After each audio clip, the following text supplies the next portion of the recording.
Beaucoup de chrétiens sont déçus de Dieu parce que leurs attentes sont erronées, parce qu'ils ne connaissent pas Dieu tel qu'il est, parce qu'ils ne suivent pas ce que Dieu veut.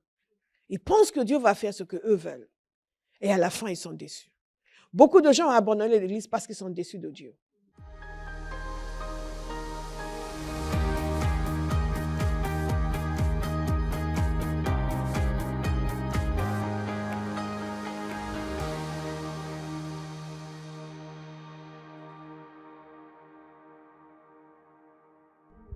Aujourd'hui, je devais vous parler des emblèmes de la fidélité. Et parmi ces emblèmes de la fidélité, c'est la question de l'alliance. Je devais vous expliquer à quel point l'alliance de Dieu est une des marques de sa fidélité. Vous expliquer bien sûr rapidement les différentes alliances parce que vous les connaissez, nous les avons déjà vues, et ensuite finir avec la nouvelle alliance qui est dans le sang de Jésus. Et puisqu'aujourd'hui c'est le dimanche des Rameaux, je vais reporter la question des alliances jusqu'à la semaine prochaine. Mais regardez, ce que nous voyons aujourd'hui est tout à fait dans ce sens parce que c'est l'accomplissement ou la mise en place de la nouvelle alliance qui est en cours. Dieu est un Dieu d'alliance et il s'engage envers son peuple. Et ces engagements qu'il fait, nous voyons dans la parole de Dieu qu'il les a toujours respectés. Et c'est une des raisons pour lesquelles nous pouvons croire à la fidélité de Dieu. Et il y a des gens qui disent, oui, mais je ne sais pas si Dieu va faire. Ils ne croient pas à la fidélité de Dieu. Et vous savez que leur pensée concernant Dieu est uniquement liée à leurs circonstances. Ils ont simplement jugé sur la base de leurs circonstances pour savoir si Dieu était fidèle ou pas. Mais ils n'ont aucun fondement biblique, aucune méditation de la parole qui les amènerait à croire à la fidélité de Dieu avant de voir quoi que ce soit. Et pas croire à la fidélité de Dieu parce qu'on a vu quelque chose. Nous ne croyons pas à sa fidélité. Beaucoup de gens disent, ah, Dieu est fidèle, hein, dès qu'ils ont une percée. Ça, ce n'est pas croire en la fidélité de Dieu. En fait, ça, même les démons peuvent dire ça. Ce qui distingue l'enfant de Dieu, c'est que nous croyons en ce que nous n'avons pas vu. Dans le naturel. Donc, nous croyons à sa fidélité avant de voir quoi que ce soit. Et dans la nouvelle alliance, la fidélité de Dieu est manifeste de façon extraordinaire. Et toute la vie de Jésus était un témoignage de la fidélité de Dieu, une manifestation de la fidélité de Dieu, une expression de sa part, de sa foi dans la fidélité du Père. Parce que nous ne réfléchissons pas assez à ce que Jésus avait abandonné. Mais comme lisait Philippiens chapitre 2, il nous parle du fait qu'il s'est dépouillé. Il s'est dépouillé. Nous ne pensons pas au fait que la vie de Jésus sur la terre était une vie de foi. Il fallait qu'il croie réellement que le Père allait faire ce qu'il a dit qu'il allait faire et qu'il n'allait pas le laisser dans la tombe. Parce qu'il est venu comme un être humain. La parole dit qu'il n'a pas permis que son sang voie la corruption. L'apôtre Pierre l'avait prêché le jour de la Pentecôte. Mais nous pouvons prendre les choses pour acquises et parce que nous ne méditons pas assez sur cette rédemption que nous avons reçue, nous osons encore penser que peut-être que Dieu ne va pas agir dans cette petite question de notre relation avec cette sœur ou ce frère qui doit se régler, ces problèmes qui doivent se régler. Donc, alors que nous regardons ces passages aujourd'hui, je veux que vous ayez à cœur la conscience, que vous ayez à cœur le fait que c'est de la manifestation de la fidélité de Dieu que nous sommes en train de voir. Nous allons explorer cela encore. Regardez dans Marc chapitre 11, bien sûr, vous connaissez les passages sur l'arrivée triomphale de Jésus à Nazareth, à Jérusalem. God is a good God. C'est qui est maintenant. God is a good God. Lorsqu'ils approchèrent de Jérusalem, quelqu'un veut savoir où se trouve Marc? Ok. Marc 11 et ensuite Matthieu 21. Il ne faut pas sourire. Nous sommes dans une génération différente qui n'a pas été élevée sur la parole de Dieu. Même ma génération, lorsque nous nous sommes convertis, une amie et moi, c'est moi qui ouvrais la Bible pour elle. Elle ne savait pas où étaient les passages. Pourtant, elle avait grandi dans l'église.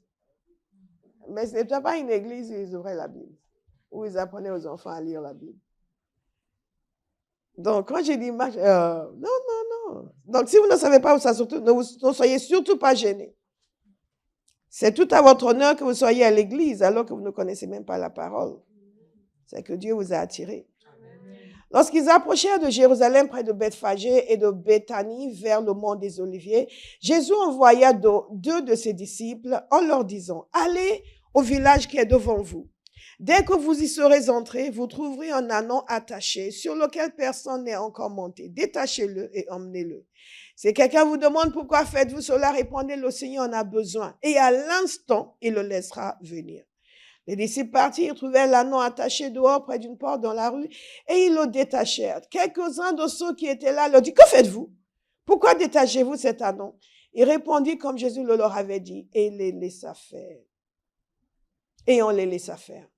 Ils amenèrent l'ânon à Jésus, jetaient leurs vêtements sur lui et Jésus s'assit dessus. Beaucoup de gens étendirent leurs vêtements sur le chemin et d'autres des branches qu'ils coupèrent dans les champs. Ceux qui précédaient et ceux qui suivaient Jésus criaient « Hosanna, béni soit celui qui vient au nom du Seigneur.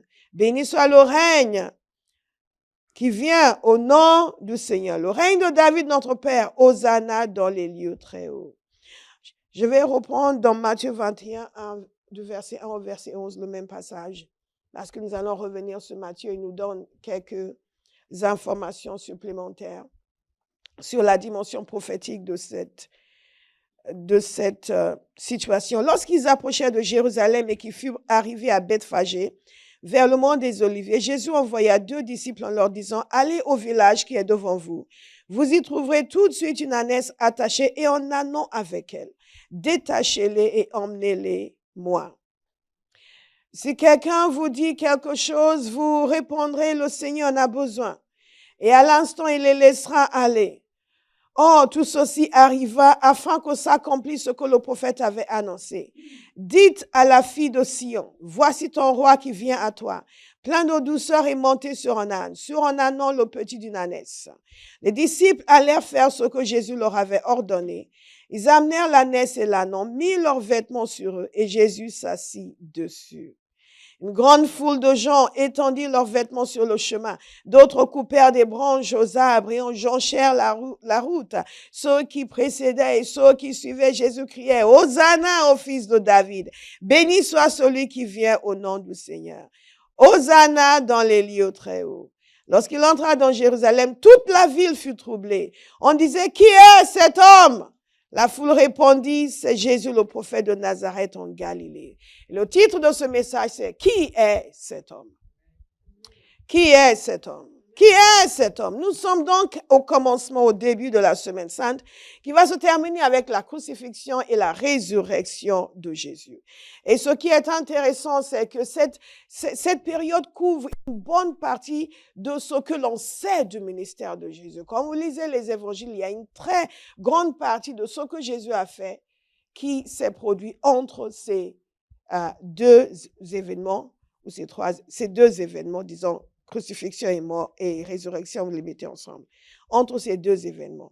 Mais nous avons beaucoup de choses à apprendre de ce qui s'est passé ici. Donc Jésus arrive et il a envoyé ses disciples chercher un ânon sur lequel il doit monter. Ils ont cherché cet ânon, il leur a dit où aller et quoi dire si les gens devaient poser des questions. Ils sont allés le chercher et il s'est assis dessus. Il s'est assis dessus et ils ont mis leurs vêtements. Il s'est assis dessus et ils ont commencé à faire le chemin pour Jérusalem. Et les gens sont venus avec eux. D'autres gens sont venus à sa rencontre et ils ont jeté leurs vêtements par terre. C'était vraiment la liesse populaire. Tout le monde était heureux. Il l'accueillait et il déclarait Hosanna. Et il l'accueillait comme le roi, comme le Messie, comme celui qui allait venir les sauver, parce que c'est ce que ça veut dire, Hosanna. Sauve-nous, sauve-nous, sauve-nous. Et ils l'ont accueilli de façon extraordinaire parce que pour eux, c'était celui qui venait les sauver. C'était le roi. Et Jésus a permis qu'il l'accueille comme un roi. Ça, c'est très important parce que c'était la seule fois où il avait permis cela. Avant, ils étaient venus, à différentes reprises, ils voulaient l'amener pour le faire roi de force et il les a esquivés. Il a refusé. Mais cette fois-ci, il a accepté. Nous allons voir qu'il y a plusieurs leçons. Il n'a pas accepté qu'il le fasse roi, mais qu'il soit honoré et adoré. Et il y a plusieurs leçons que nous allons tirer de ce qui s'est passé ici. Cela a un rôle crucial. Pourquoi Jésus est venu comme cela? Parce que c'est l'accomplissement de la parole que Dieu avait donnée. C'est l'accomplissement de la prophétie. C'est comme ça que le Messie devait arriver. Et Jésus a suivi à la lettre ce qui avait été dit le concernant avant, des siècles auparavant. Mais nous avons aussi des leçons à prendre de tout ce qui s'est passé dans ce passage pour nos vies aujourd'hui, dans notre marche avec le Seigneur. Nous avons beaucoup de leçons à prendre. Ces gens l'ont accueilli chaleureusement. Ils étaient convaincus qu'il était venu pour les sauver. Il était venu pour les délivrer. Et ils l'ont bien accueilli. Mais figurez-vous, 6 jours plus tard, ces mêmes gens étaient en train de dire « Crucifiez-le, crucifiez-le, crucifiez-le ». Jésus savait tout cela. Et j'imagine quel devait être son état d'esprit. Il n'est pas comme nous, il n'était pas en train de se réjouir pour dire, yeah, ils m'ont accueilli comme roi, ça y est, je vais régner, je vais prendre la place. Non, il savait exactement ce qui allait se passer. Mais il est resté fidèle à la parole que le Seigneur avait donnée. Il est resté fidèle à la dimension prophétique de cette situation. Et la dimension prophétique de cette situation est extraordinaire. Et je veux que vous soyez très sensibles et que vous laissiez cette parole pénétrer vos cœurs pour que vous puissiez passer à une autre dimension dans l'accomplissement prophétique dans votre vie. Alléluia. Tout ce qui se passe dans notre vie, contrairement à la parole de Dieu, révèle une dimension de la parole de Dieu que nous avons négligée. Une dimension de la parole de Dieu sur laquelle nous ne nous sommes pas attardés et à laquelle nous ne sommes pas attachés. Mais Jésus était particulièrement attaché à la parole de Dieu. Et il savait quelles étaient les prophéties qui avaient dites le concernant. Et il a accompli les choses exactement comme ça devait être accompli. Il était totalement en phase avec le Père. Donc, je veux que vous notiez. Donc, Jésus est arrivé. L'évangile de Marc nous dit qu'il est allé dans le temple, il a regardé autour et il est reparti. Il n'est pas allé prendre la place du roi. Il n'est pas allé faire des choses extraordinaires, peut-être que les gens attendaient. C'était même pas le moment où il a fait la confrontation avec les pharisiens, c'était après. C'était pas le jour où il est allé nettoyer le temple, c'était après. Là, il est arrivé à Jérusalem, il est allé dans le temple, il a regardé autour et après il est reparti à Béthanie. Mais il avait marqué prophétiquement son arrivée à Jérusalem. Il s'est conformé à ce que le Père avait fait dire par les prophètes des siècles auparavant. Alléluia. Et il a posé donc la scène pour tout ce qui va se passer plus tard. Il est vraiment important pour nous de savoir que la seule chose dont nous avons besoin, c'est d'être conforme au plan que Dieu a établi. Si votre vie est conforme au plan que Dieu a établi, les résultats seront au rendez-vous. Nous parlons de la fidélité de Dieu. La première chose que nous voyons, c'est la fidélité de Dieu pour accomplir sa parole. La fidélité de Dieu pour accomplir sa promesse. Jésus est arrivé sur un ânon. Nous avons vu cela l'année dernière. L'arrivée sur un ânon était très symbolique parce que c'est ce qui avait été dit par le prophète Zacharie. Le prophète Zacharie, je vous lis le passage. Le prophète Zacharie dans Zacharie 9, verset 9. Réjouis-toi, fille de Sion, lance des acclamations, fille de Jérusalem. Voici ton roi qui vient à toi. Il est juste et victorieux. Il est humble et monté sur un âne, le petit d'une ânesse.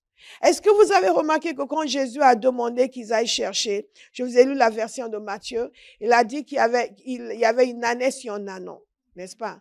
Et ils ont amené les deux, il est monté sur l'ânon. Conformément à ce que le prophète Zacharie avait déclaré des centaines d'années auparavant. Quelqu'un va dire, ma vie est une manifestation prophétique. Ma vie est une manifestation prophétique. Et pourquoi un ânon? L'ânon symbolise la paix. Lorsque les rois allaient en guerre, lorsqu'il revenait de guerre ou il allait en guerre, il montait toujours sur des chevaux d'une certaine standing, d'une certaine carrure. Mais quand il venait en paix, il montait sur des ânons. Un âne, une ânesse, un ânon, pour montrer qu'il venait en paix. Jésus est venu apporter la paix. Mais ce n'était pas la paix que les gens pensaient. La paix qu'il est venu apporter à sa première venue, c'est la paix dans le cœur. C'est la paix avec Dieu. Il n'est pas venu apporter la paix politique. Il est venu apporter la paix à l'homme, dans son cœur, dans sa relation avec le Seigneur. Et donc, les anges l'ont déclaré lorsqu'ils ont annoncé la venue de Jésus aux aux bergers. Et ils ont déclaré la paix. Lorsqu'ils ont annoncé la naissance de Jésus, ils ont déclaré la paix. Et quand Jésus est venu à Jérusalem, il était monté comme le prophète Zacharie l'avait déclaré. Le roi qui était venu sur un ânon était le roi qui était venu pour dire, je suis venu vous donner la paix. Et beaucoup de gens ont raté le symbolisme de cette venue. Mais beaucoup étaient conscients qu'il se passait quelque chose d'extraordinaire et qu'il y avait un accomplissement prophétique, même s'ils n'ont pas tout saisi. Et c'est la raison pour laquelle nous demandons toujours au Seigneur de nous ouvrir les yeux. Que quelqu'un nous ouvre mes yeux, Seigneur. Et Jésus a fait quelque chose d'intéressant. Il a demandé qu'ils aillent lui chercher cet ânon. Les rois avaient l'habitude de demander tout ce qu'ils voulaient, la bête sur laquelle ils voulaient monter, mais pas uniquement ça. C'est que c'était un ânon qui n'avait jamais été monté. C'était un ânon qui n'avait jamais été monté. Alors les gens vont dire, oui, Jésus a dû s'organiser avec eux à l'avance. Non, il n'avait pas besoin de s'organiser avec eux à l'avance. Il fonctionnait dans ses prérogatives de roi. Et donc, quand il demandait quelque chose, cela lui était accordé automatiquement. Dans cette fonction-là de roi. Ils sont allés chercher cet ânon qui symbolise donc la paix. Donc, c'est le roi qui vient dans la paix. C'est ce que nous venons de lire. Et regardez aussi Genèse chapitre 49. Nous l'avons vu l'année dernière également, où Jacob était en train de bénir ses fils et il a béni Judas. Il a accordé à Judas ce qui devait venir au premier de ses enfants. Il a accordé à Judas. Il a déclaré que le sceptre n'allait pas partir de Judas. Il a déclaré la royauté dans la lignée de Judas. Et nous savons que Jésus est de la lignée de Judas. Et donc, dès ce temps-là, il s'attendait à la royauté dans la lignée de Judas. Et non seulement cela, nous allons voir encore le fait qu'il était le fils de David. Dans ce même passage, il est prophétisé que cette question de l'ânon est encore évoquée et prophétisée. C'est important pour nous. Et il y a des gens qui n'aiment pas l'Ancien Testament. Vous avez tort. Vous avez tort parce que l'Ancien Testament, c'est la seule Bible que Jésus avait. L'Ancien Testament, c'est la seule Bible que les apôtres avaient. Et quand vous étudiez l'Ancien Testament, vous allez voir les types qui sont dans l'Ancien Testament qui préfiguraient la venue de Christ. Et des prophéties ici et là que quand vous les amenez ensemble, vous comprenez que Dieu a déjà tout établi à l'avance. Ça vous donne une révélation de la fidélité de Dieu sans pareil. De voir comment des choses qu'il a données ici, là, parfois ça peut sembler décousu de ce qui a précédé, mais Dieu a toujours une logique et une structure. Et quand vous voyez comment toutes ces choses se recoupent et se manifestent dans le Nouveau Testament, vous n'avez plus de doute quant à la fidélité de Dieu. Aujourd'hui, nous avons une génération de chrétiens tellement pauvres dans la foi, qui a peur de tout ce qui bouge, dès qu'il y a une faible et pauvre, faible et apeuré, parce que nous ne méditons pas la parole de Dieu. Je prie que dans cette série sur les attributs de Dieu, vous allez vous ouvrir les yeux et enfin vous intéresser à Dieu. Comme le disait quelqu'un à l'étude biblique, je me rends compte que je ne m'intéresse pas beaucoup à Dieu. Je dis à quelqu'un, intéresse-toi beaucoup à Dieu. Intéresse-toi beaucoup à Dieu. Alléluia. Alléluia. Donc Jacob a béni ses fils et il a accordé la royauté à Judas. Et le peuple s'est toujours attendu à quelqu'un qui allait unir le peuple. Ce peuple s'est toujours attendu à quelqu'un qui allait amener un règne de paix, un règne universel, et qui surtout allait les délivrer de la main des Romains. Donc, quand ils étaient en train d'accueillir Jésus, ils l'accueillaient comme le roi qui amenait la paix, mais ils pensaient que c'était un roi qui amenait la paix politique. Matthieu 21, verset 3 nous dit ceci. Si quelqu'un vous dit quelque chose, vous répondrez, ça c'est quand le Seigneur leur a dit d'aller chercher l'ânon. Le Seigneur en a besoin. Et à l'instant, il les laissera aller. Maintenant, regardez le verset 4 que nous avons déjà lu, mais je vous rappelle cela. Or, tout ceci arriva afin que, dites afin que, afin que, dites-le encore, afin que, dites-le encore, afin que, afin que, afin que.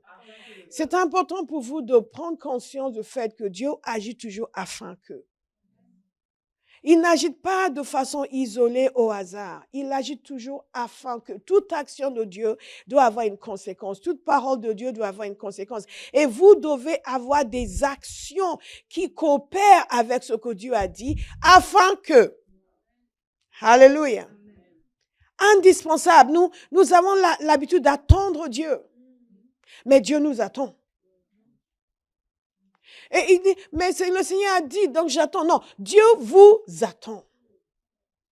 Ceux qui étaient là l'autre vendredi, vous vous souvenez quand je vous ai parlé de la parole que le Seigneur m'avait donnée concernant des réunions de miracles et quand j'ai eu une visite et j'avais l'impression qu'ils n'étaient pas contents de moi par rapport à ces questions de miracles parce que je n'avais rien fait. Et moi, j'étais là, mais je suis censé faire quoi?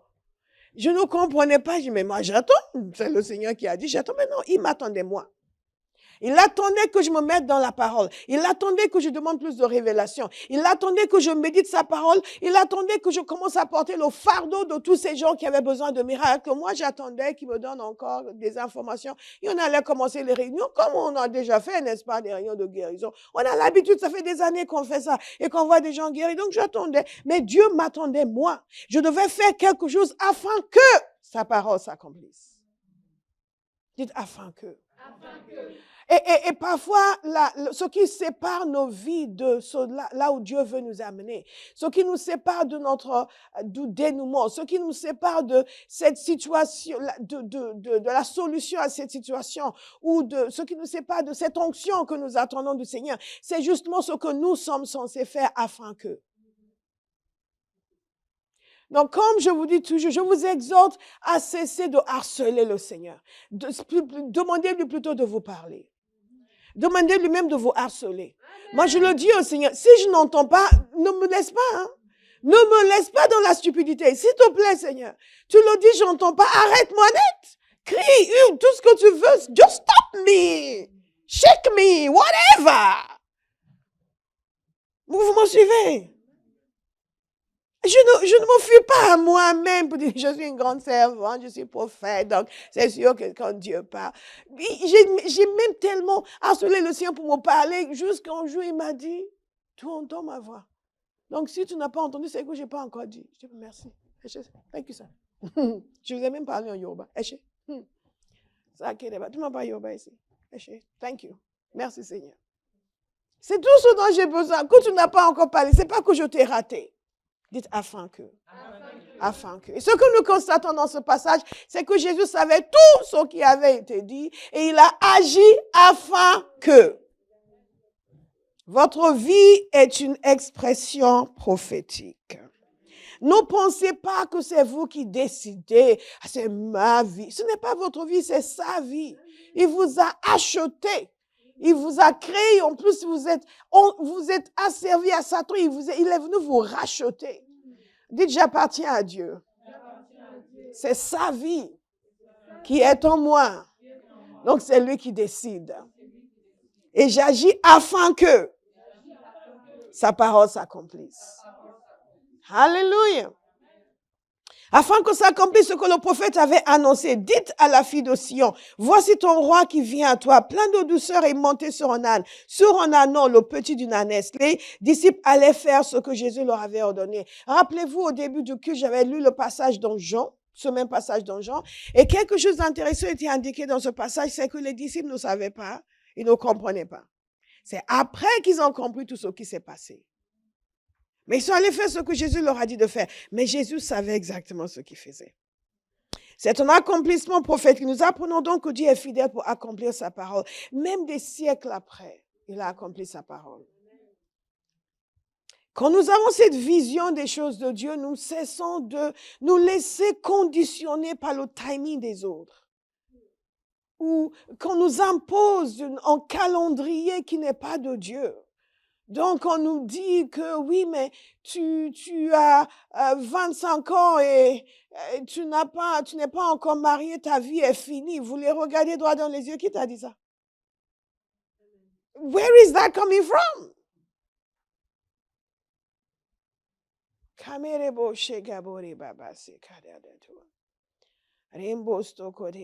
Accomplissement prophétique.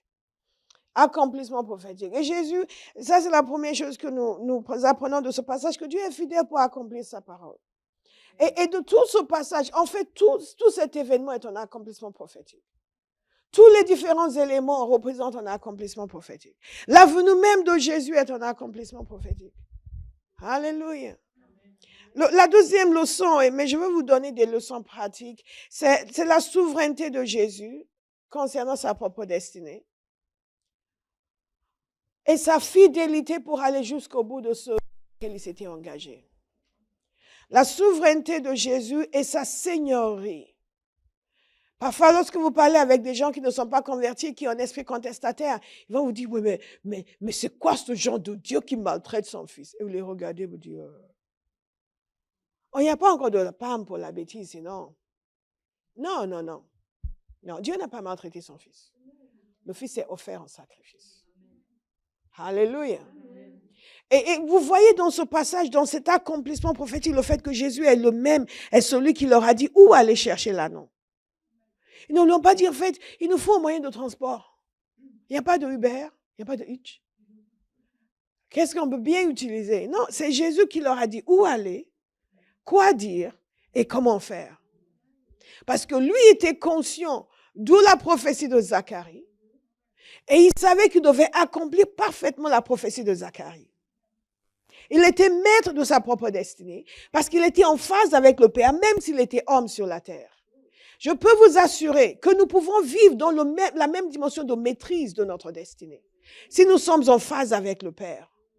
Nous subissons toutes sortes de choses parce que nous-mêmes, nous ne sommes pas en phase avec Dieu. Nous sommes en rébellion contre Dieu. Donc, tous les rebelles ont accès à nous.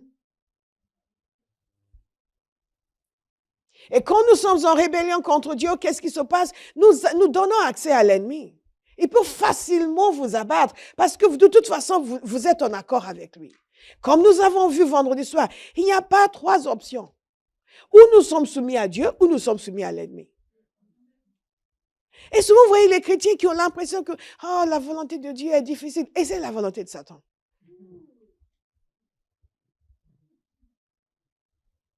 Oui, mais je sais que le Seigneur veut ceci, mais moi, je n'ai pas envie. OK, suis le diable. On en reparle dans 5 ans, quand il aura fini avec toi. Il est important pour nous de nous soumettre volontairement à Dieu au lieu de nous assujettir à l'ennemi. Il n'y a pas une tierce option. Et quand nous sommes totalement soumis au Père, il va nous parler. Vous savez, Jésus a dit, dans ce monde, vous aurez des tribulations. Mais prenez courage, j'ai vaincu le monde. Jésus lui-même a eu des tribulations. Les gens se sont levés contre lui. Les attaques, des persécutions. Mais dans tout cela, il a marché victorieusement. Vous allez marcher victorieusement. Quand je vois l'esprit de défaite qui est sur les chrétiens, je vois leur rébellion envers le Seigneur. Ce n'est pas l'ennemi qui est si puissant, c'est nous qui nous affaiblissons par notre désobéissance. Dieu n'est pas un père fouettard. S'il était un père fouettard, il nous aurait tous laissé aller pourrir en enfer. Jésus s'est donné pour nous sauver, parce que Dieu a quelque chose de meilleur pour nous, et nous le traitons comme un épouvantail. Dieu veut ceci, je ne sais pas. Faut-il aller à l'église tous les jours? Faut-il aller à l'église tous les dimanches? Non, on va en faire tous les dimanches. Dites, ouvre mes yeux, Seigneur. Tellement de cécité, même dans les questions que les gens posent. Non, n'hésitez pas à poser les questions. Sinon, vous n'allez jamais être délivré. Mais tellement de cécité, comme si c'était Dieu qui nous incommodait, qui nous compliquait la vie, qui nous rendait la vie dure. On a envie mais on est chrétien, on est obligé de faire ça. Heureusement pour vous que vous êtes chrétien. Mais Jésus dominait sur sa propre destinée. Et quand il fallait accepter la souffrance, il a accepté. Est-ce que je peux vous dire que cette manie de fuir la souffrance est une des raisons pour lesquelles les chrétiens souffrent? Dès que c'est difficile, on ne veut pas le faire. Dès que ça va nous coûter, on ne veut pas le faire. Parce qu'on pense que tout ce que Dieu veut, c'est juste de nous divertir et que nous passions nos soirées devant la télé. Parfois, quelqu'un qui est censé sortir évangéliser, il n'est pas allé. Qu'est-ce qu'il a fait? Il a passé la soirée devant la télé. Mais au lieu de sortir gagner des âmes, non, moi je suis trop occupée, je suis fatiguée. Mais qu'est-ce qu'il fait au juste? Est-ce qu'il était à la maison en train de faire un travail important? Est-ce qu'il était à la maison en train de prier? Est-ce qu'il était à la maison en train d'encourager, consoler quelqu'un? Non, il était en train de regarder la télévision. Regardez les gens s'entretuer, regardez les gens coucher ensemble, regardez les gens faire des choses immondes. Et il dit qu'il est trop pris, il est trop occupé. Mais j'ai ma vie pour pourrir ma pensée devant la télé. Et ensuite me demander pourquoi toutes ces choses vont de travers, pourquoi j'arrive pas à faire confiance à Dieu, pourquoi j'arrive pas à croire que Dieu est bon, pourquoi j'ai tous ces soucis. Mais tu les as cherchés. Vous aimez toujours pasteur? Vous voulez que je reste sensible au Saint-Esprit et insensible à vos humeurs? Amen. Alléluia. Gloire à Dieu. Amen. Jésus était maître de sa destinée. Parce qu'il était en phase avec le Père. Il savait ce que Dieu voulait. Ça allait lui coûter, mais il était disposé à le faire parce que sa pensée était la même que la pensée du Père.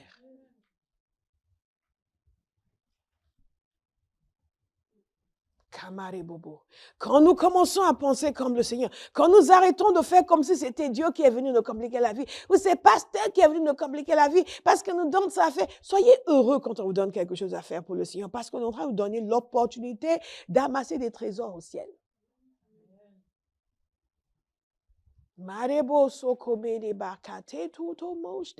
Alléluia. Je crie toujours à Dieu que mon existence ne soit pas gaspillée. Que je ne vive pas juste pour la vie, mais que ce que je suis puisse communiquer la réalité de ta personne. Donc, s'il te plaît, détruis tout ce qui doit être détruit. Construis tout ce qui doit être construit. Amène-moi à voir comme tu vois. Les chrétiens sont faibles devant les circonstances de la vie. Parce que nous avons refusé de nous soumettre à Dieu. Ou dès qu'il y a, oui, je sais, le Seigneur le veut, mais ça va être difficile. Et donc, il recule. Mais c'est dans quel royaume que le soldat est autorisé à fuir parce qu'il y aura un combat? Dans quel royaume? Il y aura un combat, ce sera difficile. Et c'est pour ça que nous sommes là. J'ai entendu un serviteur de Dieu dire quelque chose. En plus, théologiquement, je ne suis pas toujours d'accord avec ce serviteur, mais il a dit quelque chose qui m'a béni moi personnellement. Je vous assure. Et son arrière-petit-enfant dans l'église courait partout et quelqu'un le regardait. Vous savez, ce sont des Américains. Vous voyez toute la perversion qui a gagné nos sociétés maintenant. Toutes les choses immondes qui sont devenues normales. Où les gens normaux sont traités de bizarres. N'est-ce pas? Et d'être des fascistes. Vous êtes fascistes parce que vous croyez des choses normales. Ils veulent tout détruire et ils se positionnent comme les gens qui sont remplis de compassion. Mais c'est des gens étranges. Et quand tu vas regarder, you are very strange. You are very strange. C'est une tentative d'intimidation. J'ai vu un clip d'une femme qui était là, je n'oublie pas le serviteur. J'ai vu un clip d'une femme, pour que vous compreniez la tentative d'intimidation, la nécessité de se tenir ferme, qui était là pour dire, mais quand même, quand on parle d'une femme, moi je suis une femme, et elle dit ce que c'est une femme. Vous voyez que tout le débat maintenant, c'est qu'est-ce que c'est une femme? Nous ne savons plus ce que c'est une femme. Les gens sont devenus fous. Et elle dit, et elle a dit avec assurance, et un autre qui dit après, bon, en fait, en réalité, si les gens pensent que c'est ça, alors, ils l'ont attaqué. Ils l'ont cassé, ils l'ont détruit, parce que c'est le totalitarisme de la pensée. Comment osez-vous ne pas dire que ces choses bizarres que nous vous imposons soient normales? Mais vous êtes des idiots. Et les gens, pardon, oui, faites comme vous le voulez.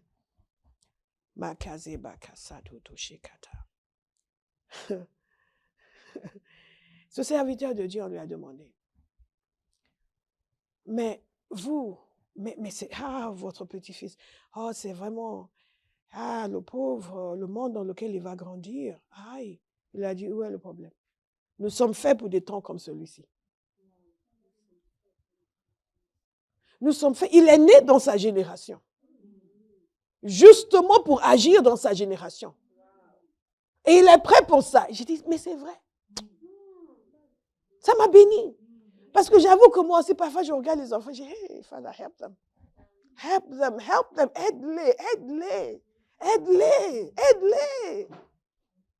Surtout ceux qui sont tout petits maintenant.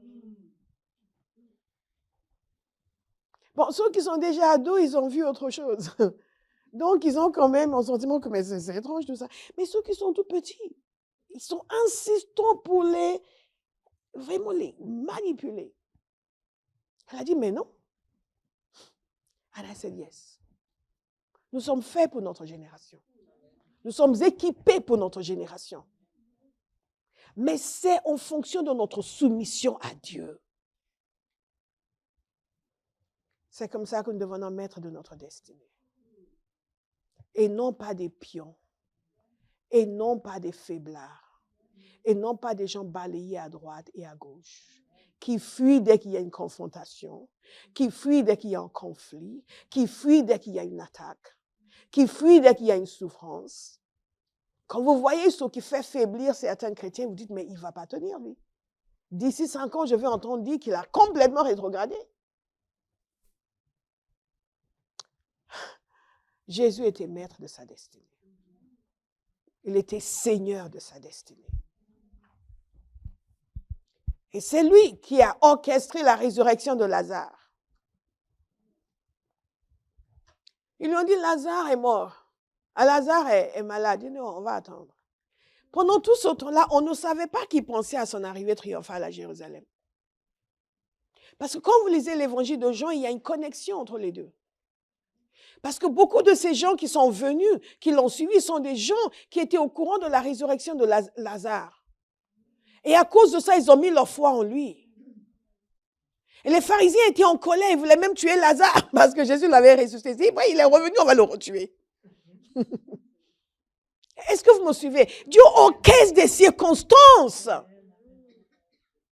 Nous, on pensait que la résurrection de Lazare, c'était juste pour apprendre à ses disciples qu'il était Seigneur. Oui, c'était pour apprendre à ses disciples. Mais il préparait aussi sa venue à Jérusalem parce que ces gens qui ont entendu que Lazare avait été ressuscité quand Jésus est arrivé, ils sont venus en masse. Vous savez, il y a beaucoup de afin que nous ratons dans la vie. Mais quand nous sommes sensibles au Seigneur, il va vous faire quelque chose qui semble ne pas avoir un lien avec quoi que ce soit. Mais parce que vous obéissez, les choses vont... C'est comme ça que ça marche avec Dieu. Il n'est pas tenu de tout vous dire. Dites, Maître, Dieu est en train d'orchestrer les circonstances de votre vie. Donc soumettez-vous à lui et coopérez avec lui. Ne lui donnez pas des prétextes. Mais moi, je ne peux pas. Moi, je ne sais pas. Moi, je n'arrive pas. Faites ce qu'il vous dit de faire. Suivez, coopérez, avancez, courez dans le sens de Jésus. Toute la vie de Jésus est la démonstration de la fidélité du Père. Toute la vie de Jésus est la démonstration de sa propre fidélité. La troisième leçon que nous apprenons de ce passage, c'est que nous avons besoin d'avoir une image exacte de Dieu, le connaître tel qu'il est, pas tel que nous l'avons fabriqué. Beaucoup de personnes, même chrétiennes nés de nouveau, servent un Dieu qui est dans leur imagination. Un Dieu qui se sont imaginés. Un Dieu qui s'accommode bien de toutes leurs bêtises. Un Dieu qui est d'accord avec eux. Le Seigneur comprend. Le nombre de fois où j'ai entendu les chrétiens dire, le Seigneur comprend. Ils font les choses infectes, immondes et abjectes. Oui, le Seigneur comprend. Quel Seigneur? Quel Seigneur?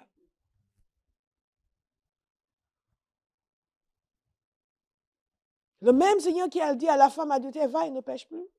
Maintenant, il comprend que tu ne cesses pas de pécher. Quand nous avons une image exacte de Dieu, nous n'allons pas être déçus. Beaucoup de gens sont déçus. Beaucoup de gens. Vous avez vu que même dans le jardin de Gethsémane, quand Jésus disait, assez cette coupe pouvait passer. Non, non, pas ma volonté, mais ta volonté. Pourquoi? Parce que l'image qu'il avait du Père était l'image de la fidélité.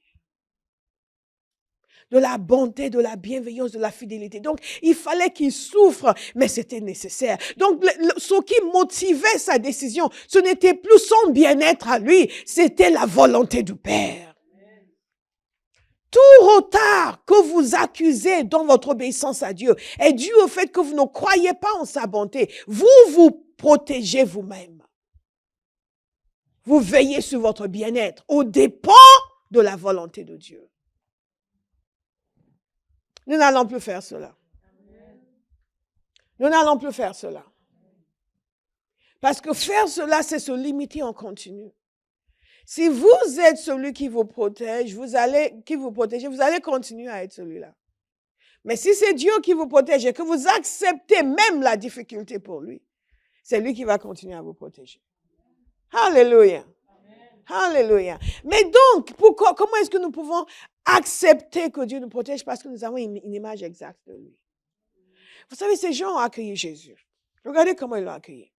Ses disciples ont mis leurs vêtements sur l'ânon pour qu'ils puissent s'asseoir dessus.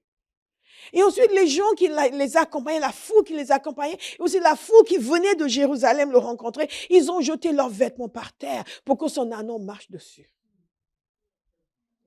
Parce qu'ils reconnaissaient que le Sauveur est arrivé. Ils ont jeté leurs vêtements par terre. Ils l'honoraient. Qu'est-ce qu'ils ont fait encore? Non seulement ils ont jeté leurs vêtements par terre, ils ont pris des rameaux. C'est dans Jean que nous voyons que c'était des rameaux, des branches, et ils ont agité ça dans tous les sens. Pourquoi c'est important? Parce que c'est comme ça qu'on accueillait les rois. C'est le symbole de la victoire.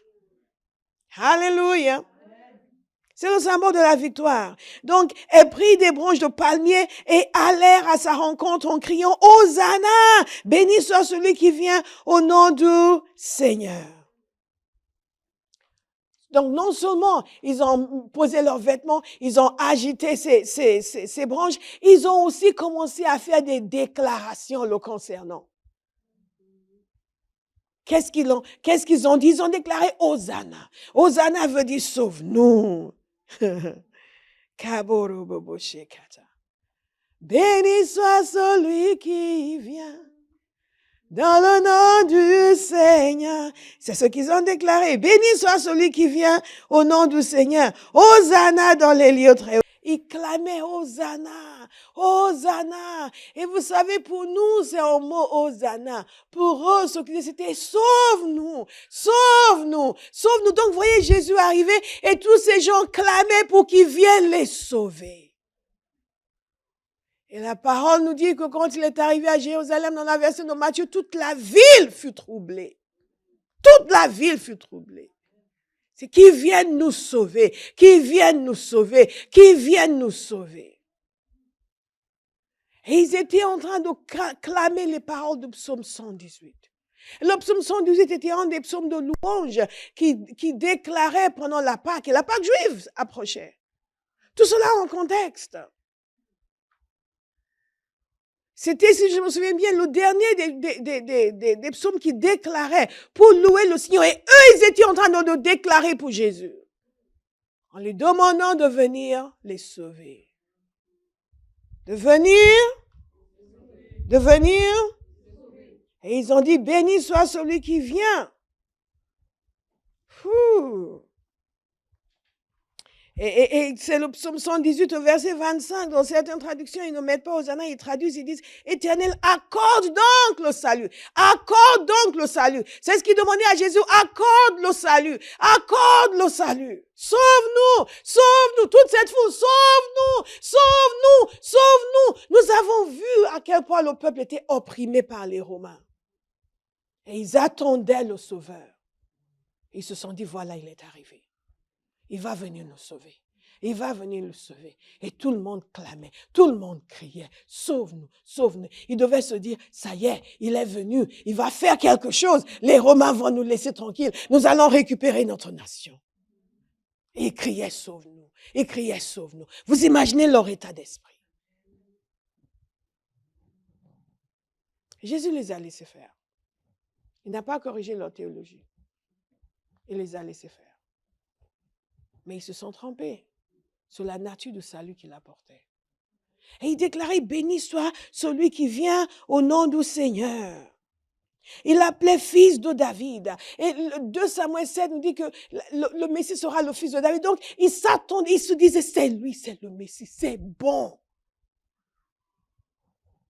Et quand on disait, qui est-ce? Qui est-ce? Qui est-ce? Il se dit, c'est le Messie. Qui est-ce? C'est le Messie. C'est le prophète venu de Nazareth. C'est lui qui va nous sauver. Il va nous restaurer notre nation. Mais ils se sont trompés. Beaucoup d'entre nous, nous avons une vision erronée de Dieu. Nous lui attribuons des choses qui ne sont pas de lui. Et nous ne voulons pas le voir tel qu'il est vraiment. Parce que nous avons nos besoins, nos désirs, notre perspective. Donc nous venons calquer Dieu sur nos désirs, sur nos besoins. Ce peuple était tellement opprimé. Ils avaient besoin d'être libérés. Ils l'ont pris en libérateur. Mais le faux type, de mauvais type de libérateur. Encore aujourd'hui, il y a beaucoup de gens qui prennent Dieu en libérateur. Mais pas de la bonne manière. Pas de la bonne manière. Pas de la bonne manière. Beaucoup de fois, quand les gens vont vous dire, Dieu a dit ceci, ce n'est pas Dieu qui a parlé, c'est leur besoin qui a parlé. Nous attribuons à Dieu ce qui n'est pas de Dieu. Nous ne pouvons pas personnaliser le Seigneur. Nous ne pouvons pas le personnaliser. Nous ne pouvons pas l'adapter à nous. Nous ne pouvons pas l'adapter à nos circonstances. Nous ne pouvons pas l'adapter à nos situations. Beaucoup de fois, et c'est un grand problème dans l'Église. Écoutez-moi attentivement. Quand les gens parlent du Seigneur, ils parlent d'un Dieu imaginaire qui est conforme à ce qu'ils aimeraient qu'il soit, qui dit des choses qu'ils aimeraient qu'il dise. Et on met des paroles dans sa bouche. Enfin, la bouche de notre Dieu imaginaire, pas le vrai. Et on fait des choses, oui, le Seigneur m'a dit, le Seigneur m'a fait, et vous les regardez, il dit, are you smoking something, sister?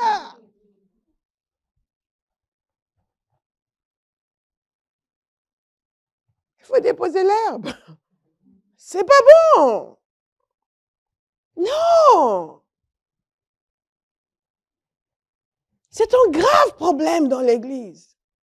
Ces gens étaient complètement, à cause de leur souffrance, ils croulaient sous l'oppression romaine. Donc pour eux, ça y est, il va venir. Et parfois, parce que nous ne laissons pas Dieu prendre ce que nous devons lui donner, nous essayons de l'adapter à nous, au lieu de nous adapter à lui.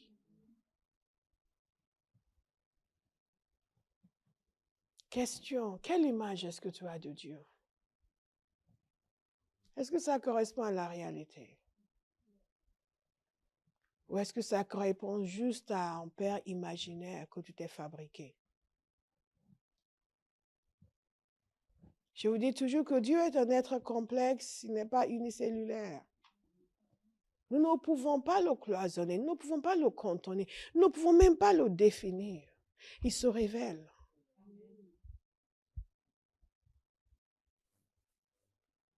Dans l'imaginaire de beaucoup de chrétiens, parce que Dieu les aime, ça veut dire que Dieu approuve leur voie.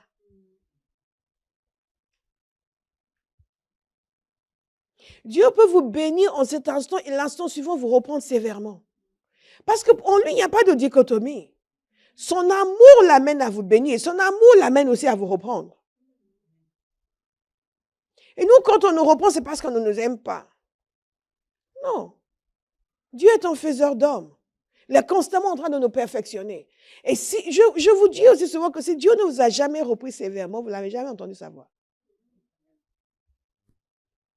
En toute honnêteté. Il y a des gens, oui, mais j'ai prié, le Seigneur m'a montré que... Et vous savez qu'ils sont en train de mentir. Dieu t'a dit ça. Sérieux? Non, on a vu. En fait, on a prié avant de commencer à habiter, à vivre ensemble. On a prié, on a vraiment senti la paix de Dieu dans nos cœurs. Et je dis, ouais, et vous allez aussi brûler ensemble en enfer. Parce que c'est pas sûr que vous le connaissiez, si vous pouvez dire des bêtises pareilles. Oui, on a prié avant de commencer à vivre ensemble. On a senti la paix de Dieu. What kind of nonsense is that? Mais comment est-ce qu'on fabrique des chrétiens aujourd'hui? Parce que même sans être converti, j'ai grandi dans l'église anglicane, je n'étais pas converti, mais je m'étais toujours posé la question, mais voilà ce que dit la Bible, tous ces prêtres-là, nous tous là, on vit dans le dos, ils ne nous disent rien, ils sont bizarres, s'ils croyaient vraiment ce que dit leur Bible. Je n'étais pas converti. Je voyais des gens aller se marier qui habitaient ensemble, mais je dis, mais les prêtres ne leur ont rien dit. Je n'avais rien contre, hein, mais je trouvais que ce n'était pas cohérent avec ce qu'ils disaient croire. On a des gens nés de nouveau aujourd'hui. Ils vivent ensemble, ils viennent à l'église ensemble. Quand on leur dit de venir conduire la prière, je dis, mais nous sommes à Sodome. Ça doit dire, est-ce qu'ici on prêche contre les gens qui vivent ensemble? Oui, ici on prêche contre. Vraiment, on prêche contre. Pour tous ceux qui nous regardent de loin. Ici, on prêche contre. Amen. Vous êtes la bienvenue, venez. Mais on va prêcher contre. Amen. Et on va vous encourager à mettre de l'ordre dans votre vie. Amen. Mais si votre critère pour choisir une église, c'est l'endroit où on accepte le péché, c'est pas ici, c'est pas ici, c'est pas ici. C'est pas ici, c'est pas ici, c'est pas ici. Si c'est l'endroit où on va faire de vous un ancien alors que vous êtes dans la débauche. Ne venez pas ici. Mais venez quand même, peut-être que la grâce de Dieu va vous toucher. Mais on ne va pas l'accepter. Est-ce que vous me suivez? Nous ne pouvons pas fabriquer un Dieu à notre image. Nous ne pouvons pas. Les gens vont vivre des vies. Oui, mais j'essaie quand même de me rapprocher de Dieu. Il faut faire preuve de compassion. Non, il faut faire preuve de repentance. On n'a jamais condamné quelqu'un parce que la personne a avoué un péché. Dieu, c'est les choses que les gens m'ont avouées dans la vie. On les encourage à se repentir. Mais de là à dire que Dieu a dit qu'il n'y a pas de problème. C'est là où on dit, non, ça ne va pas. Hein.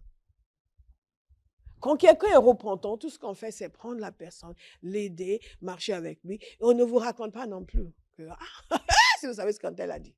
Non. Et vous n'allez même jamais imaginer. Jamais. Jamais. Il y a des gens qui en ont profité d'ailleurs.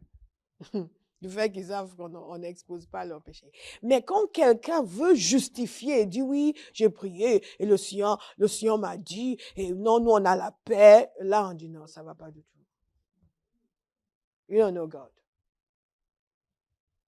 Là on donne des cas extrêmes, n'est-ce pas? Mais chacun de nous, donc ne commencez pas à dire, les gens là sont mauvais. Non, nous tous, chacun de nous.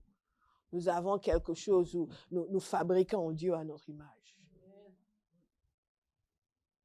Nous délaissons son œuvre. Nous disons, oui, mais le Seigneur m'a dit que tout va bien. Tout va bien. Tu ne l'as pas entendu te reprendre, tu es en danger. Tu es vraiment en danger. Tu es en danger. Nous n'allons pas fabriquer un Dieu à notre image. Ces gens se sont fabriqués en sauveur à leur image. À l'image de leurs besoins. À l'image de leur détresse. Mais ils n'étaient pas conscients du fait qu'il y avait une détresse plus grande. Et que Jésus était venu pour cette détresse-là. Alléluia. Alléluia. Ce ne sont pas les mots que nous disons à Dieu. C'est la révélation de Dieu qui est dans notre cœur. Ils ont dit tous ces jolis mots à Jésus. Mais en réalité, ce qu'ils pensaient était différent de ce qu'il était. Ce qu'ils voulaient qu'il fasse était différent de ce qu'il était venu faire. Mais ils disaient les mots qu'il fallait. Combien de fois nos chants sont merveilleux, nos voix sont extraordinaires, nos louanges sont tonitruantes. Mais ce qui est sorti de nos cœurs envers Dieu, ce n'est pas ce qu'il voulait. Demande à quelqu'un, quelle image est-ce que tu as de Dieu? Donc, bien aimé, méfiez-vous de la déception. Ils étaient déçus de Jésus. À la fin de la semaine, ils étaient déjà déçus. Parce que leurs attentes étaient erronées. Beaucoup de chrétiens sont déçus de Dieu. Parce que leurs attentes sont erronées. Parce qu'ils ne connaissent pas Dieu tel qu'il est. Parce qu'ils ne suivent pas ce que Dieu veut. Ils pensent que Dieu va faire ce qu'eux veulent. Et à la fin, ils sont déçus. Beaucoup de gens ont abandonné l'église parce qu'ils sont déçus de Dieu. Et vous les entendez dire, vous dites, mais comment dire au Nigeria, he's not your mate. C'est pas ton petit copain, c'est pas ton petit camarade. Oui, mais moi, et le Seigneur n'a pas fait. Et vous pensez, il parle de qui, en fait, son chien? Et le Seigneur, mais tu parles de l'Éternel. C'est de lui que tu parles comme ça. Oui, et j'ai prié, le Seigneur n'a pas fait, donc moi non plus, je ne veux plus à l'église. Pitié, Father, have mercy on him.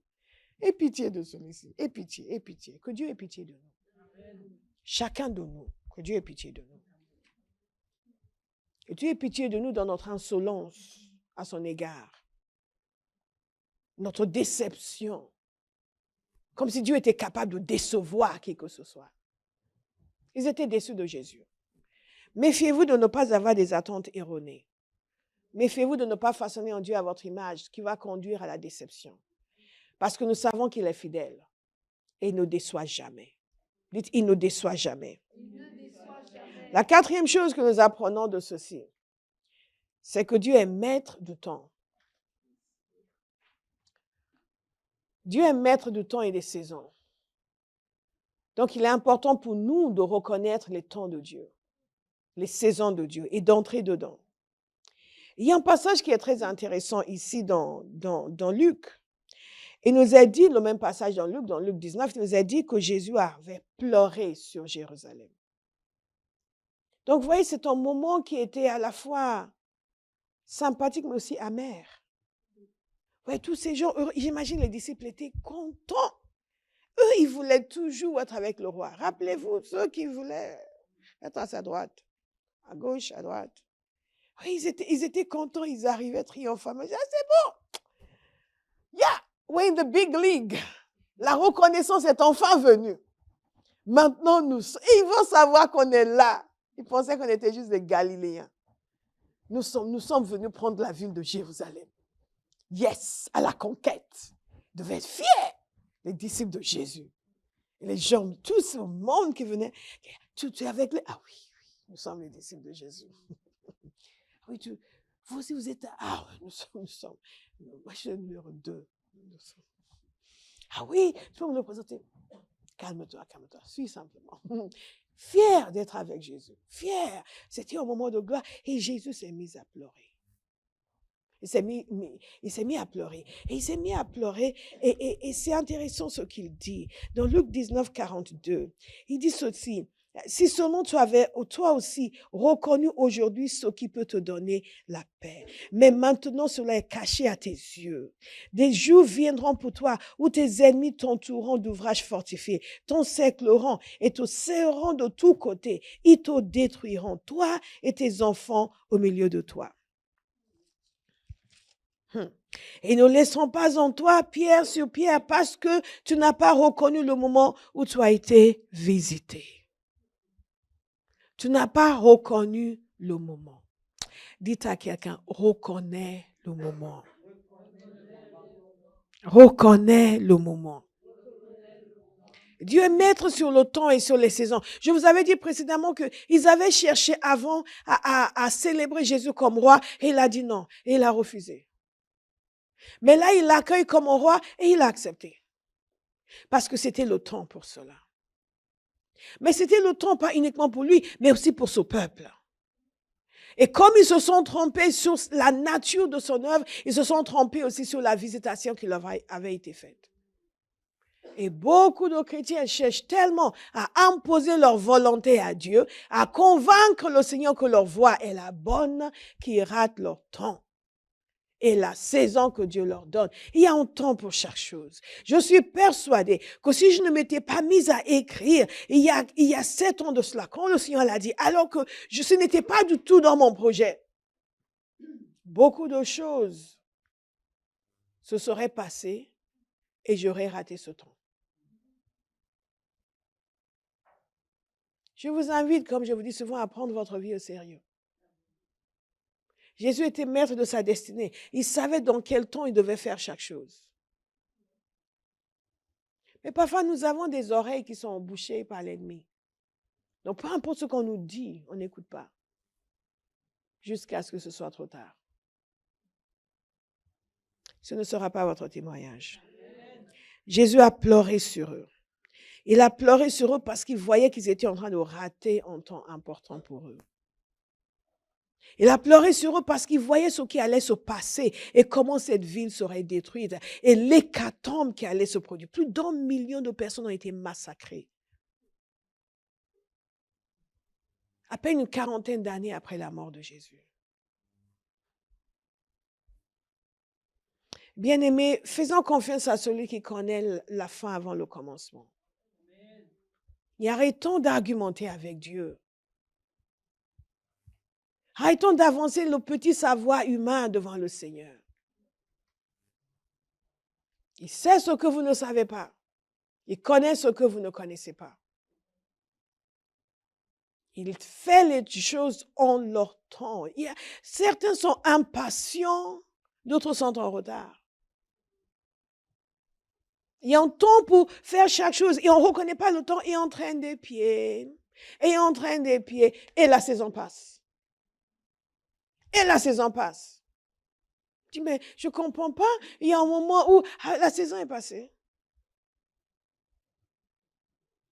Parce qu'ils n'ont pas su reconnaître le moment où ils ont été visités. Priez, Père, ouvre mes yeux. Que je reconnaisse tes saisons dans ma vie. Que je ne rate aucun temps de Dieu dans ma vie. Alléluia. Et vous comprenez, ce jour était hautement significatif. Le jour où Jésus est entré à Jérusalem, c'est un des accomplissements de prophétie les plus flagrants dans la parole de Dieu. Parce que ce jour était le jour prophétisé par le prophète Daniel. Daniel 9, 25, le prophète Daniel avait dit clairement que 483 ans après le jour où le décret sera annoncé pour la reconstruction de Jérusalem, le prince, le Messie allait entrer à Jérusalem. Et nous avons vu dans Néhémie que Artaxerxès avait donné l'ordre de reconstruire Jérusalem. Et ce jour était dans le calendrier juif, jour pour jour, le jour prophétisé par le prophète Daniel. Je vous assure, nous ne ratons pas les choses parce que ce n'était pas clair. Nous ratons les choses parce que nous laissons nos désirs nous porter à regarder ailleurs que là où Dieu veut que nous regardions.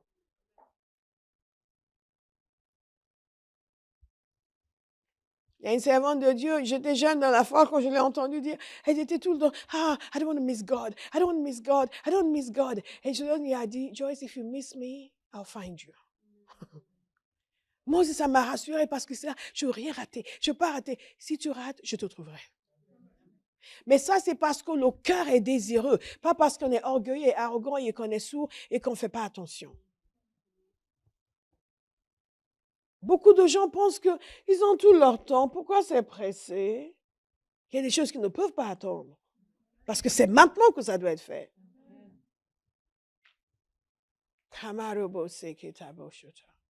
Aujourd'hui est le jour du salut. Il y a des gens qui sont arrivés dans une réunion, c'était leur jour de salut, ils ne se sont pas convertis, ils sont décédés après. Ils n'ont pas eu une autre opportunité.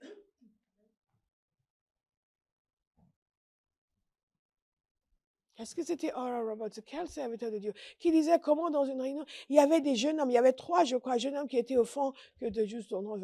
Et quand il était porté, il a supplié, directement, il a supplié qu'ils donnent leur vie à Jésus. Il a crié, il a pleuré, il les a suppliés. Non, non, non, non. Ces jeunes hommes sont partis, ils ont eu un accident, ils sont décédés sur le champ. Beaucoup de gens pensent que ça peut attendre demain. Non, ça ne peut pas attendre demain. Même dans votre service pour le Seigneur, ça ne peut pas attendre. Parce que ce que vous êtes censé faire aujourd'hui, il y a des gens qui sont censés être touchés par ça, qui sont censés être sauvés, qui vont probablement mourir avant la fin de l'année. Et vous traînez les pieds.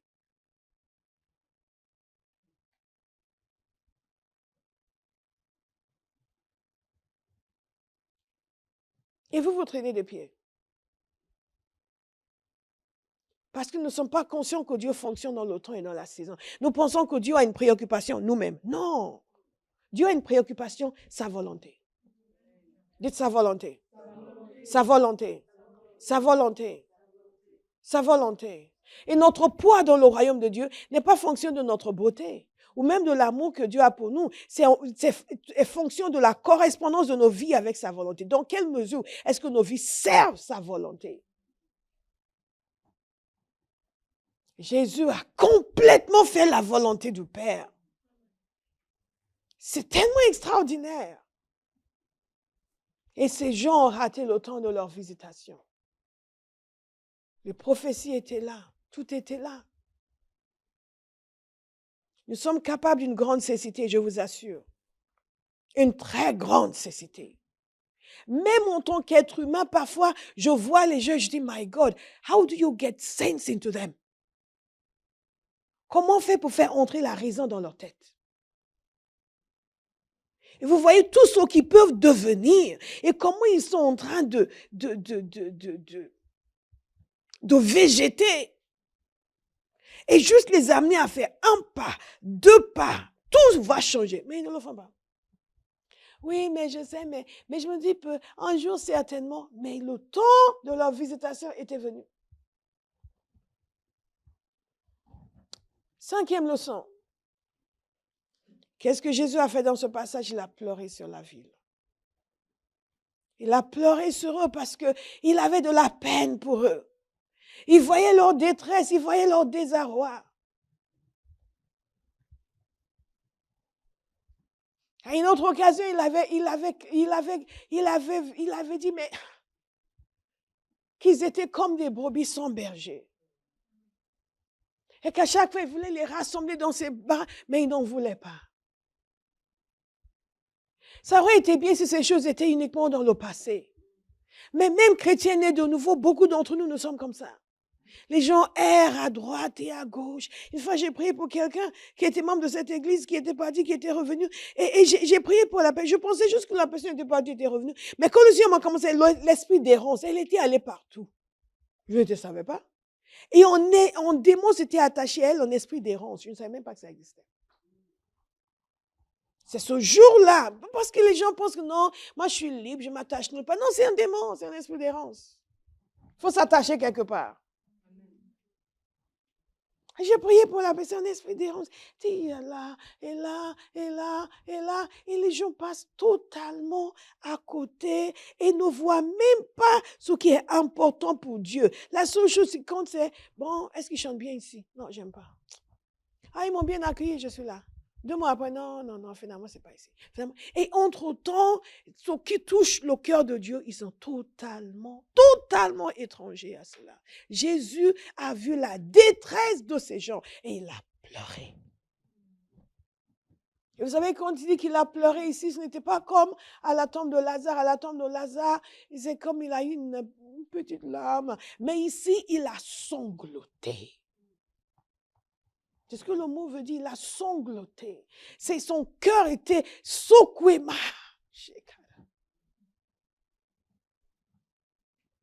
Regardez-les. Moi, le cri de mon cœur, c'est que Dieu n'est pas à pleurer sur moi, mais à se réjouir sur moi. Amen.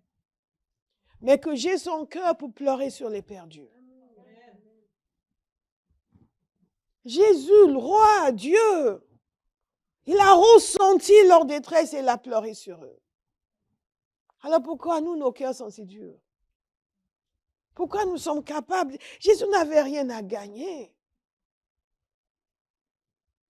Évidemment, il allait inaugurer son royaume, mais ces individus, vous savez combien d'individus Dieu a vus sur la terre?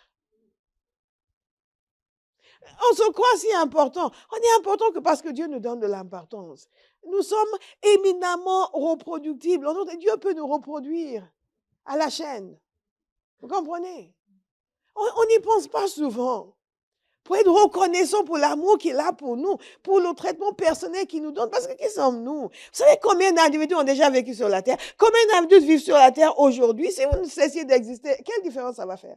Même votre famille va vite oublier. Vous allez juste être une photo qui regarde de temps en temps. Mais que le Dieu de toute la terre, il pense à vous. Et après, on vous dit de le servir. Oui, mais j'ai pas le temps. Ah! Revelation. Revelation. Revelation. Revelation. Et Jésus a pleuré sur eux. Que Dieu nous donne un cœur tendre. Que Dieu nous donne un cœur qui ne voit pas notre détresse, mais qui voit la détresse des autres. Dans l'église, tout le monde veut que le pasteur s'occupe de ses détresses, mais ne veulent pas s'occuper des détresses des gens qui sont perdus. Oui, il y a tel ceci, il faut prier. Et on prie. Il faut prier. Okay. Il y a des gens perdus à l'extérieur, il faut aller vers eux. Ah non, mais vous savez, il faut regarder. Ah! Vous savez, on gagne toujours à aider les autres. J'ai toujours aimé la parole de Dieu, mais j'ai commencé à grandir dans la révélation, à une autre dimension. Quand j'ai eu le souci des gens, je devais commencer à enseigner des gens et je me suis dit, il faut que je leur donne au maximum. Je me suis mise à la parole pour eux. Pour eux. Je me vois encore assise dans mon bureau, dans mon appartement à l'époque, dans le 94, à Charenton. Oui, tu connais ça. À Charenton. Et j'étudiais des heures pour un petit cours biblique. Parce que je voulais les aider. Je voulais qu'ils connaissent la parole. Je voulais qu'ils connaissent. J'ai passé des heures à étudier. Et je faisais des notes très détaillées. Pour qu'après, non seulement j'allais faire un bon enseignement, mais ils repartaient avec les notes. Il y a quelqu'un qui m'a dit des longues années après. Quelqu'un qui était pratiquement serviteur lui-même à l'époque et qui n'avait jamais fait mes cours d'ailleurs. Mais je pense qu'il avait dû faire à un moment donné parce qu'il avait mes notes. Et il m'a dit, tu sais, il a vécu des choses dans sa vie. Il a dit, ce sont ces notes-là qui m'ont aidé. Au cours de fondement, c'est ça, ces notes. Il est allé prendre ses notes. J'enseigne beaucoup sur la foi. Ce sont ces notes-là qui l'ont aidé. Dans des moments de difficulté, il a pris les notes, il les a méditées. Et Dieu m'a récompensé par la révélation. Par la révélation. Tout ce que vous allez faire parce que votre cœur pleure pour les gens, Dieu va vous récompenser. On ne perd jamais au change avec le Seigneur. J'ai fait au-delà de ce qui était attendu de moi. Ah, je peux vous assurer. J'ai fait au-delà de ce qui était attendu de moi. Et pas une seule fois, ils sont venus contrôler mon travail. Parce qu'ils savaient que je faisais un travail de qualité. Ça se voyait dans la vie des gens qui venaient. C'est là où j'ai commencé à enregistrer les enseignements. Parce que je me suis dit, il faut qu'ils puissent écouter. Pas parce que je voulais être entendu. Il y a des gens qui ont dit, les pasteurs veulent qu'on les voit. Vous n'êtes pas intelligent. Vous n'êtes vraiment pas intelligent. Avez-vous pensé aux gens qui ont besoin d'entendre? Et quand j'ai commencé à faire les cassettes, j'avais un peu péché, mais je ne suis pas, qui suis-je pour faire des cassettes? Mais je me dis, mais il faut qu'ils puissent réécouter, il faut qu'ils puissent réécouter.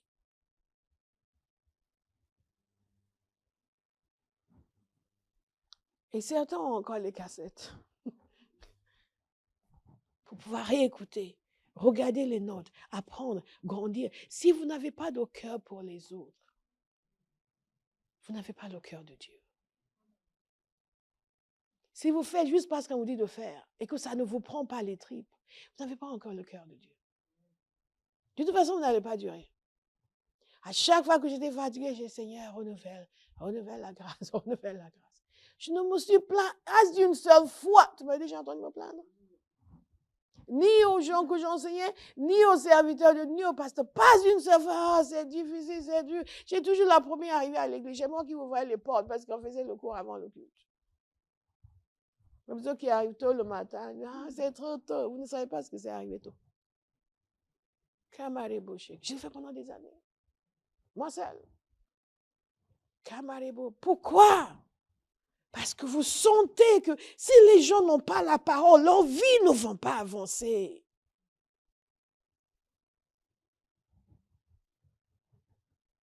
Quand je me suis convertie, j'avais toutes sortes d'idées dans ma tête.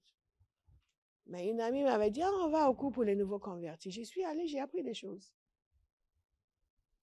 Et parce que moi, j'ai appris des choses dans ce cours, j'ai appris beaucoup de choses. J'étais étonnée. Ah bon, c'est comme ça la vie chrétienne, mais c'est bien. C'est plutôt bien. Des années après, moi aussi, j'avais le cœur pour donner. Et j'ai donné. Et j'ai donné. Tout ce que vous recevez, vous êtes censés donner. Vos cœurs sont censés pleurer pour ceux qui n'ont pas ce que vous avez. Abba House. Cette mentalité où on vient, on reçoit, et après, quand il faut faire, on fait à sa manière, ou on fait en... Ça vient de l'enfer. Tout ce que vous recevez, vous devez avoir l'empressement pour donner. Le message que vous entendez, qui vous bénit pendant que vous me regardez avec ses yeux d'ange, en sortant de ce culte, vous devez avoir l'empressement pour partager. Ah tiens, j'ai entendu ça. Ah, j'ai appris ça au culte aujourd'hui. C'est comme ça qu'on est béni en Christ. C'est comme ça qu'on est renouvelé. C'est comme ça qu'on grandit spirituellement. Sinon, c'est la stagnation. Sinon, c'est la stagnation. Les gens disent, moi, si je vais enseigner comme pasteur Bola, mais est-ce que tu as donné? Est-ce que tu as le cœur pour les gens? Est-ce que tu es l'ignorance dans la vie des chrétiens? Est-ce que ton cœur pleure pour les gens qui ne connaissent rien et qui sont victimes de l'ennemi parce qu'ils ne savent pas, ils ne connaissent pas la parole de Dieu? Ou c'est juste parce que moi aussi j'ai le don d'enseigner. On n'enseigne pas parce qu'on a un don pour enseigner. On enseigne parce qu'on est obsédé par la nécessité de communiquer la vérité pour aider les gens. Jésus a pleuré. Je vous assure, le jour où Dieu va toucher vos cœurs, vous allez commencer à voir les gens qui vont en enfer.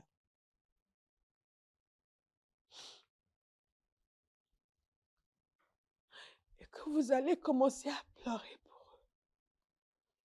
Comme si c'était les membres de votre famille. Là, vous commencez à connaître le cœur du Père. Vous commencez à comprendre pourquoi Jésus, qui était sans péché, est venu sur cette terre pour souffrir pour nous. Il n'avait pas besoin de venir. Il pouvait nous laisser périr.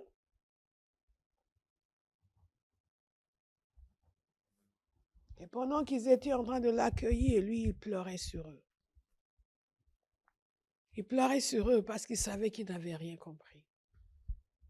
Il pleurait sur eux parce qu'il savait ce qui allait arriver à ces gens. Quand nous allons évangéliser et que les gens ne reçoivent pas le Seigneur, est-ce que nous pleurons sur eux? Ou est-ce que nous repartons vexés parce qu'on nous a fait perdre notre temps? Ah, on nous a dit d'aller, et en plus personne ne s'est converti. Ah, moi j'ai des choses à faire. Beaucoup d'entre nous, nos cœurs sont endurcis. Mais que Jésus nous permet de ressentir ce qu'il ressent. Ressentir ce qu'il nous ressent, qui nous motive à agir, qui nous motive à trouver des solutions, qui nous motive à faire le nécessaire pour que les gens viennent au Seigneur, à devenir disponibles et bien disposés. Parce qu'un jour, vous étiez perdus. Et Jésus pleurait sur vous. Et quelqu'un vous a annoncé l'évangile.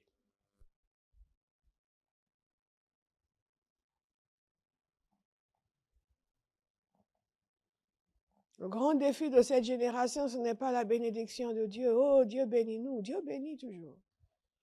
Le grand défi de cette génération, c'est qu'au milieu de cette bénédiction, nous pouvons quand même être perdus à cause de l'endurcissement de nos cœurs.